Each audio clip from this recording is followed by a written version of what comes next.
بسم اللہ الرحمن الرحیم، بسم اللہ الفتاح العلیم۔ مرشد اردو سے آپ کی خدمت میں حاضر ہیں جی پروفیسر ایم رضا، اور اردو لٹریچر کے اندر ہم اصناف شاعری جو ہے وہ شروع کرنے جا رہے ہیں۔ ڈی واچر، ڈی سبسکرائبر، عزیز طلباء و طالبات، اصناف شاعری، اصناف کا لفظ جو ہے وہ صنف سے نکلا ہے۔ شاعری ادب کا ایک جو ہے نا وہ خاص پیرائے ادب کا ایک خاص جو ہے وہ سلسلہ ہے۔ تو چلیے شروع کرتے ہیں جی۔ غزل اردو شاعری کی سب سے مقبول صنف ہے، صنف سخن ہے، اور پروفیسر رشید احمد صدیقی نے اسے بجا طور پر اس وقت سے لے کر اب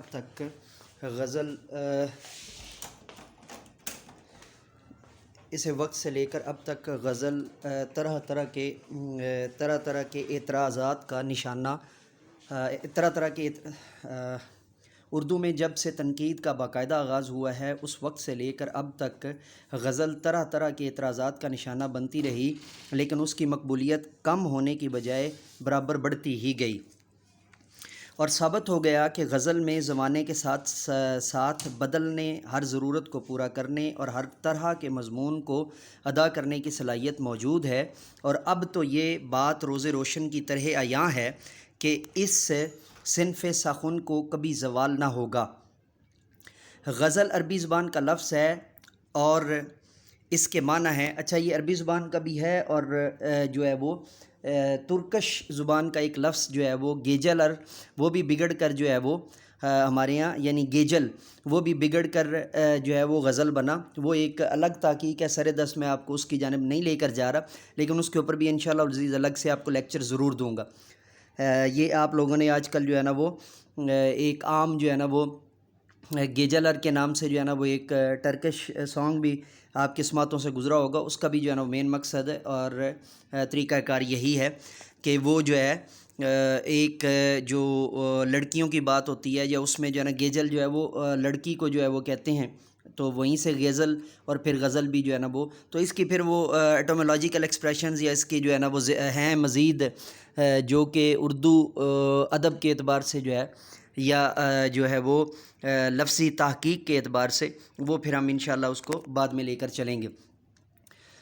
اور اس کے معنی ہے عورتوں سے باتیں کرنا یا عورتوں کی باتیں کرنا۔ اس صنف کو غزل کا نام اس لیے دیا گیا تھا کہ حسن و عشق ہی اس کا موضوع تھا، لیکن وقت گزرنے کے ساتھ ساتھ اس کے موضوعات میں وسعت پیدا ہوتی گئی۔ آج غزل میں ہر طرح کے مضمون کو پیش کرنے کی گنجائش ہے۔ غزل کی ابتدا عربی میں ہوئی، وہاں سے یہ ایران پہنچی اور فارسی میں اس نے بہت ترقی کی۔ فارسی ادب کے راستے یہ اردو میں داخل ہوئی اور خاص و عام میں مقبول ہو گئی۔ غزل کی خصوصیات جو ہے، غزل کے تمام مصرے ایک ہی وزن اور ایک ہی بحر میں ہوتے ہیں۔ غزل کا پہلا شعر مطلع کہلاتا ہے، اور اس کے دونوں مصرے ہم قافیہ اور ہم ردیف ہوتے ہیں۔ ردیف وہ لفظ یا الفاظ کا وہ مجموعہ ہے جسے ہر شعر کے آخر میں دہرایا جائے۔ اس سے پہلے قافیہ ہوتا ہے جس کا آخری حرف یا آخر کے چند حرف یکساں ہوتے ہیں، جیسے دوا، ذرا یا میر، پیر۔ بعض غزلوں میں قافیہ کے ساتھ ردیف بھی ہوتی ہے، بعض میں صرف قافیہ ہوتا ہے۔ غزل کا آخری شعر جس میں شاعر اپنا تخلص استعمال کرتا ہے مقطع کہلاتا ہے۔ ان کی مثالیں یہاں پیش کی جاتی ہیں: دل ناداں تجھے ہوا کیا ہے، آخر اس درد کی دوا کیا ہے، ہمیں مشتاق اور وہ بیزار، یا الہی یہ ماجرا کیا ہے، ہم نے مانا کہ کچھ نہیں غالب، مفت ہاتھ آئے تو برا کیا ہے۔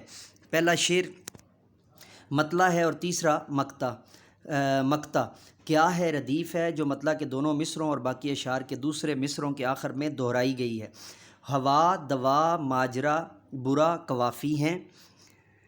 غزل کی دیگر اہم خصوصیات یہ ہیں کہ غزل کا ہر شعر اپنے معنی الگ دیتا ہے۔ کبھی ایسا بھی ہوتا ہے کہ دو یا دو سے زیادہ اشعار مل کر معنی دیتے ہیں تو انہیں قطع بند کہا جاتا ہے۔ مثلا میر کے یہ دو شعر: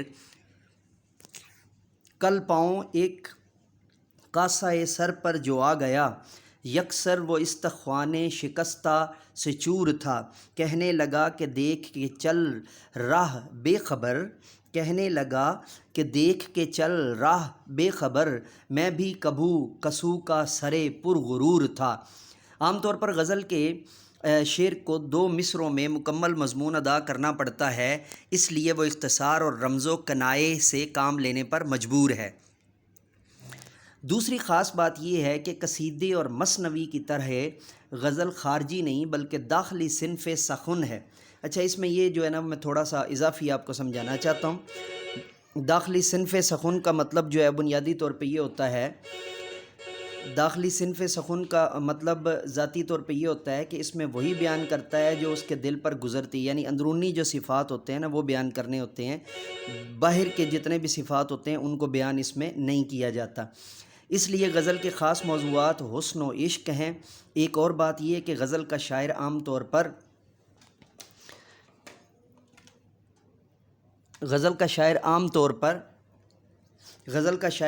پر نرم، سبک اور شیریں الفاظ کا استعمال کرتا ہے، حالانکہ اس اصل بات یہ ہے کہ شاعر ہر طرح کا لفظ استعمال کر سکتا ہے بشرطے کہ اسے لفظوں کے استعمال کا سلیقہ ہو۔ بہرحال غزل ایک غنائی صنف شاعری ہے اور ترنم و موسیقی سے اس کا گہرا تعلق ہے۔ یہی سبب ہے کہ مشاعرے بہت مقبول ہو رہے ہیں اور ان میں غزلوں کی فرمائش کی جاتی رہی ہے۔ غزل کا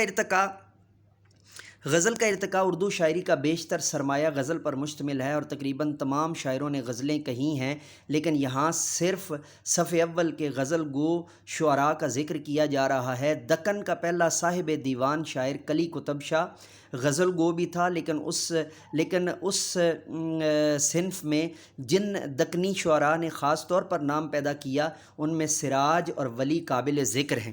شمالی ہند کے فارسی شعراء ولی کا کلام دیکھ کر ہی اس طرف متوجہ ہوئے۔